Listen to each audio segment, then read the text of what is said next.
Good morning, everyone. You're tuned in with the Encourage Services Show. I am your host, Encouragement Jabby. Today's title is Relationship Building.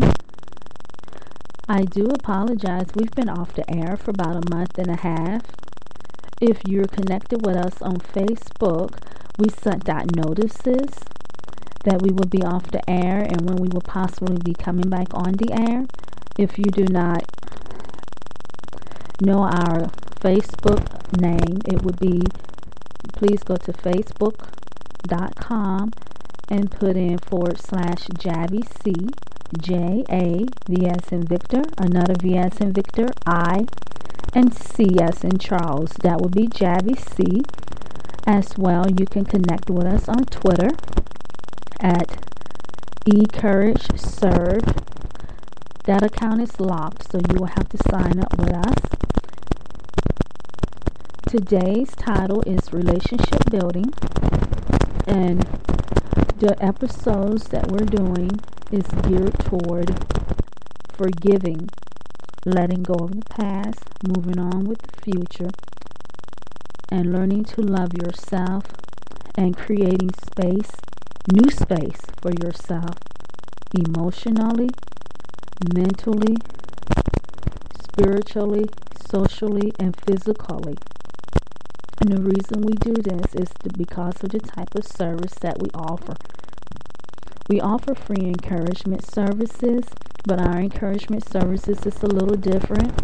It's different in the fact that when we send out monthly letters and emails and do weekly encouraging calls, it is geared toward preparing decision-making skills, relationship building, and learning to let go and creating a whole new self for you, as far as forgiving, letting go of bitterness, and creating a clean heart in you, inside and out.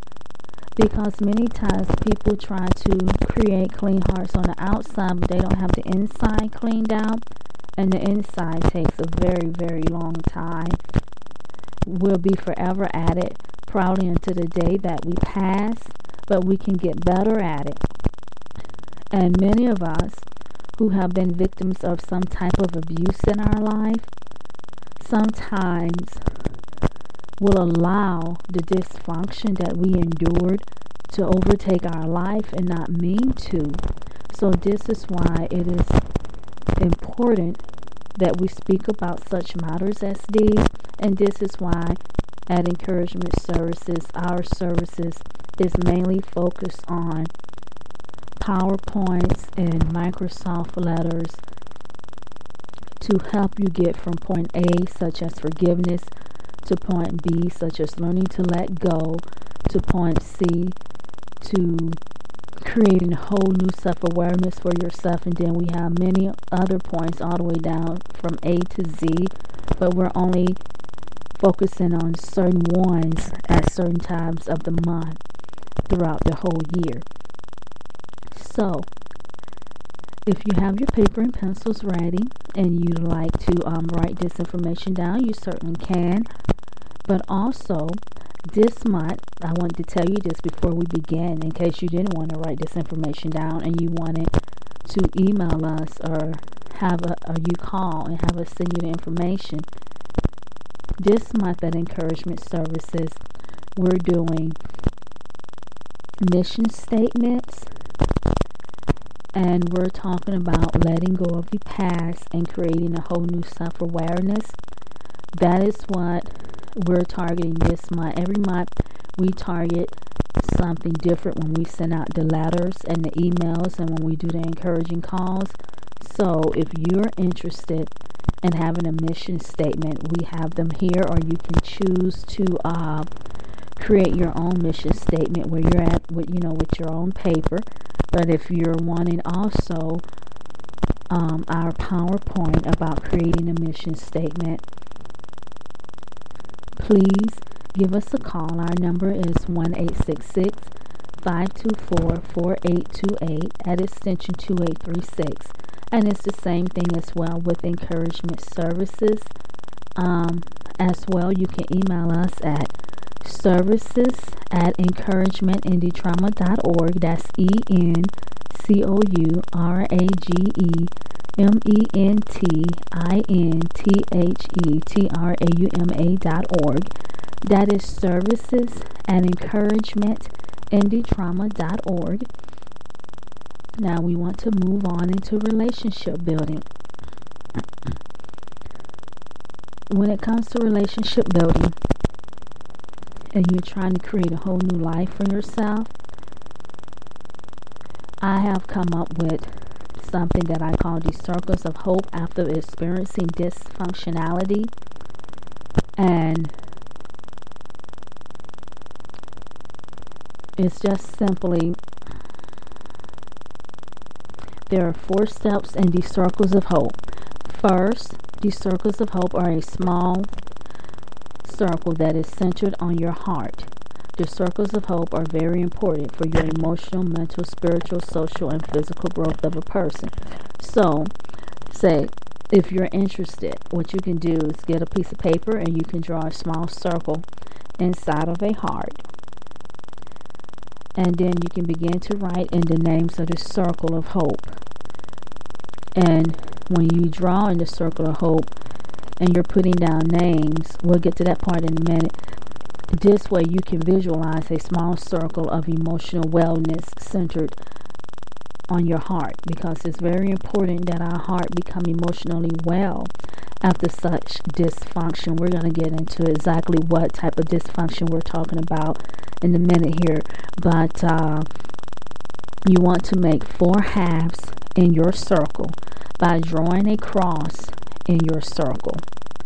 And the 4 circles of hope are divided into 4 categories. That way when you draw your cross, and there are 4 steps in the circle, but you can also, underneath the heart and circle, you can write out the little steps as I'm going over it, and then go back and put in your emotional healing or mental growth areas that you're wanting to work on. But as I was saying before, when we have had so much dysfunction in our life, and when I say dysfunctional, everyone's family can all be dysfunctional. But I'm speaking specifically about, and this is a growing phenomenon in America, where children are subjected to lots of sexual and mental and emotional abuse, and sometimes they might experience sexual, physical, emotional, and mental abuse all at one time. You might have the family doing it, where it's just mom or dad, usually people in the home where the majority of the people are doing it is what I'm talking about. And then sometimes it can even be extended as far as the whole family, aunts, cousins, aunts, where the majority of the family are dysfunctional, and they are pretty much, maybe they're trading the child for sexual favors, or maybe they all believe in physically abusing the child. That is a totally different type of dysfunction versus what the majority of people experience. When you're getting into that type of dysfunction there, and it's the majority of the people, and it's the majority of the family doing it, or maybe just that one person that has control over the child, and the child is conditioned a certain way, it is very hard to recondition them, which is why sometimes if the proper authorities find out, oftentimes the child, especially if they're older, is sent maybe to group homes versus a foster home to try to, what they call, rehabilitate the child, meaning to try to reprocess their thinking in their mind, because their mind have been conditioned to abnormal behavior, whether it's how they look at people emotionally or sexually, or whether it's how they think, whether it's Maybe they're acting always violent. If they've been around, if their whole family been totally violent and that's all they know. So these are the types of dysfunctions that I'm talking about it, speaking of, where it has really drastically perhaps changed a person's mindset, or maybe the person have been conditioned that way and they are trying to, maybe they have gotten therapy, maybe they have grew up in a group home and had to be retrained or progress in their thought life, and they're just learning about relationship building and realize that although they've had contact with their family, maybe depending on what type of family it is, they may have to break it off. This is that type of dysfunction I'm speaking of. And when you have something like that, it would be a very wise decision to move away from the family if you can and if you're comfortable with it. This is something that you have to choose to do for yourself. Sometimes when people move an hour away, that works. Some people move on the other side of the world and they're pretty happy because of the type of dysfunction that goes on within the family. Now, you want to make 4 halves in your circle by drawing a cross in your circle. The 4 circles of hope are divided into 4 categories. And we're going to move into the first step. You can write the first steps down underneath your paper or beside your paper or beside your circles if you want. The inside of the circle is to write down your growth spurts, like emotional growth, mental growth, social growth, spiritual growth. The first step is creating emotional healing and creating emotional boundaries. Now that you have survived the dysfunction that you have, and you have been trying to reprogram your mind and recondition yourself, you want to write down what emotional healing is important to you. Only you know. Say, for example, for myself, one emotional healing for me was that I be able to think on my own. My thought life, I felt like, was taken, where my abuser knew my thoughts. Of course, she didn't know my thoughts, but the reason I felt like that is because sometimes with the type of abuse I went through, it was so violent and it was so mean and cruel that sometimes I was not allowed to think on my own. And although I know I can think on my own, what I'm saying is, when you're growing up and you're a child and you get someone that's intimidating you, they can condition you and tell you that you're not going to think for yourself and that they own your thoughts and they think for you. When you begin to believe that, because you don't really know as a child, and it's just a tactic to make the person more emotionally vulnerable and weak. But when we're attacked sometimes as a child and we grow up, if we don't take care of that emotional healing that went on, sometimes it can go over into our adulthood and we might not realize that. So one emotional healing I began working on is that I am going to think for myself and not allow my sister to think for me anymore. Although I had left the home when I was almost 16 years old and was placed in a group home,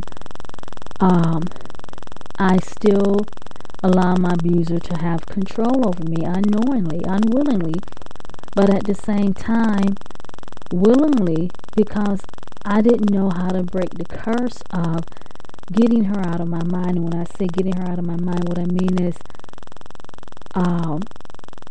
how she was trying to condition me, or how she conditioned me, or how she was very manipulating and conning. And of course it was to keep me under her control and her power. And so a lot of times when I would make decisions, I found myself still making decisions the way that she would have made decisions for me, and not the decisions that I wanted to make. And a lot of times when you've been coerced and conditioned in certain ways, we have the tendency to do that. So I began to write down my emotional healing is: one is that I'm going to think for myself. Two is that I'm going to feel for myself. Because I had always wanted a family, and I mean a loving family. Although I had a family, it wasn't the loving family that I wanted. I longed to just be hugged and kissed and have a family of my own. And that was very important for me. So I knew that as I got older, whatever my abuser was doing, and I knew it was wrong. I knew it was wrong, but I couldn't control it. That I'm not going to do that to my children, because I want to love them, and I didn't want them to be like a stiff doll. I literally felt like and looked like a stiff doll sometimes in the home. And I didn't think that was very pleasing, looking at myself back in the mirror in the bathroom. And I didn't want my children to look like that. So I had already imagined and envisioned in my mind, she might take my body and have hurt me and have abused me and might have tried to get in my mind. But I am not going to let her take my joy of loving my children. And I didn't even have children, but I knew that.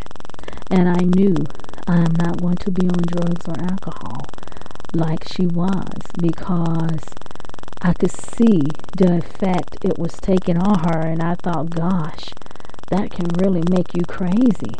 And I thought, oh my, I don't want to go crazy.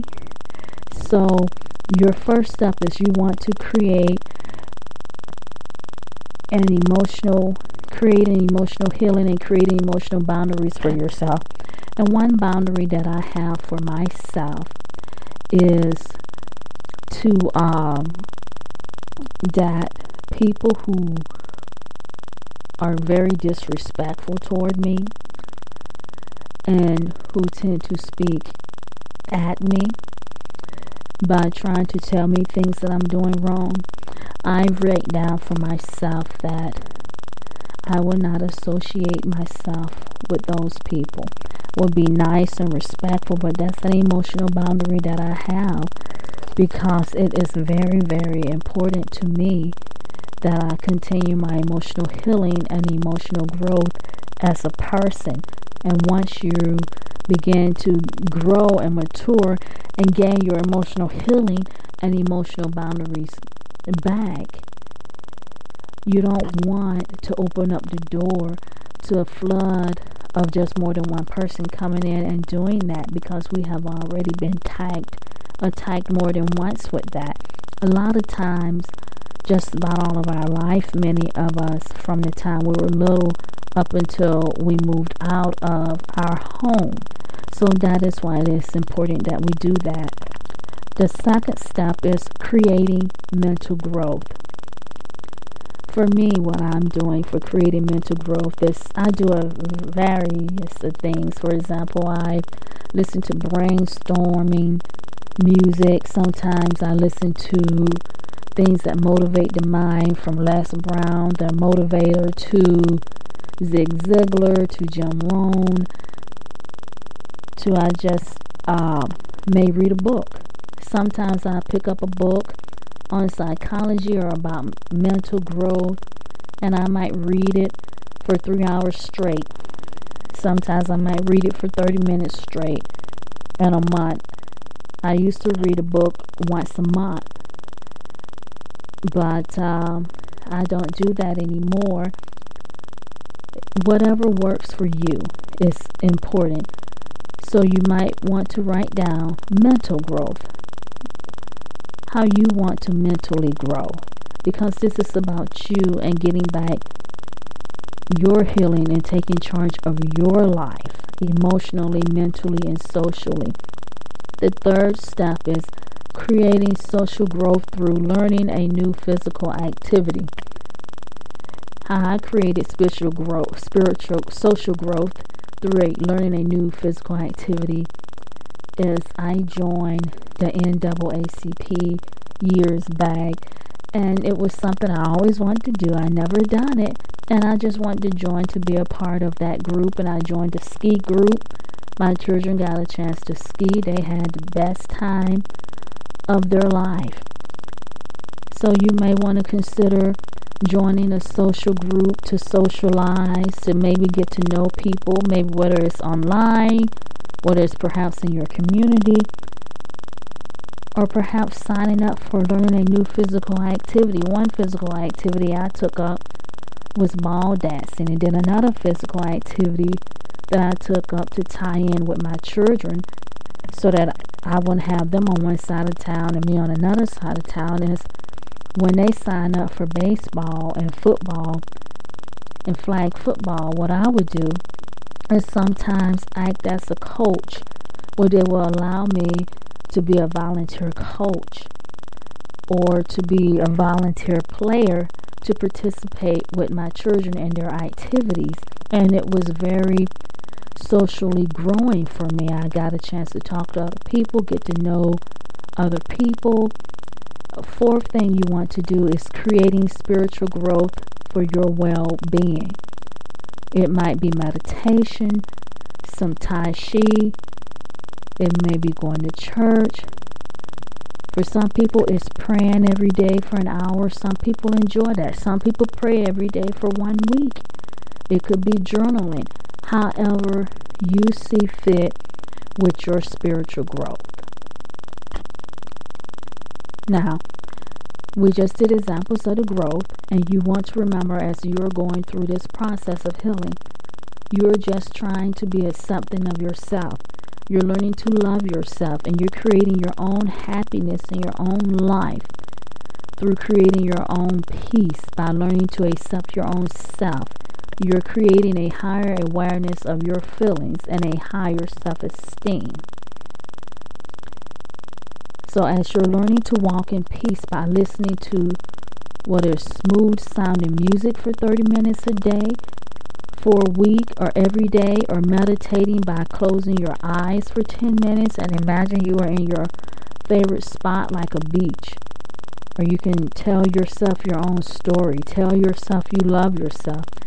Hug yourself. Begin the process of holding yourself and just telling yourself positive affirmations such as I love myself, I accept myself, I am free to create peace in my life. Whatever you want to say. This is important. You want to take small baby steps toward relationship building because it will help you in your social skills at work, at school, with your children, with your family that you have now. And if you so choose to keep in contact with the dysfunctional family, or if you want to choose to limit it, however you see fit. And secondly, you want to create your mental growth. And with this creating mental growth, some examples are you take 5 minutes a day and to just think of calmness, peace, resting in your mind by thinking on things that make you happy, such as ways to keep yourself calm, however you see fit, because you know you.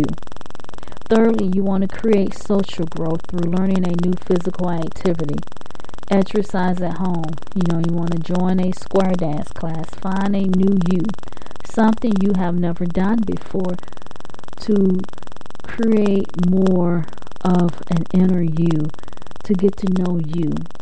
And fourthly, we went over create spiritual growth for your well-being. Try meditating, yoga, Pilates, Tai Chi, just lying down and stretching your legs open for 10 minutes. or visit a church nationally where you have never been before, like a nationality, maybe a Korean church if it's a Christian church. Go to the library and read a book. Maybe you want to go bowling with a friend or your children. I've gone bowling by myself before and asked people, do they want to join me? You can even play board games with yourself or with someone else. You want to start a process of asking God to forgive you for your sins and asking Him to come into your heart and ask yourself to forgive yourself if this is in fact where you're at in your life. As you begin this process, you want to understand what dysfunction within a family is and how it can drain you. Dysfunction can drain our emotional and mental growth, and it can also lower our self-esteem. Dysfunction hurts the most of those who have had to live with, who we've had to live with. And in dysfunction, all are just about all of one's childhood. If you had a childhood where it was a lot of dysfunction, it can be really traumatic. So, oftentimes, a lot of us who come from dysfunction have had a hard time separating from a family of dysfunction because many times that's all we know. And that's how we see things, and we're comfortable like that. So, we wanted to be accepted by our family and loved by our family. I did. But many times we all have wanted to. And I was afraid of living independently. Sometimes we can be afraid of living independently on our own because it is a very scary feeling. And just the fact that you're alone and you might not be able to move forward with your life.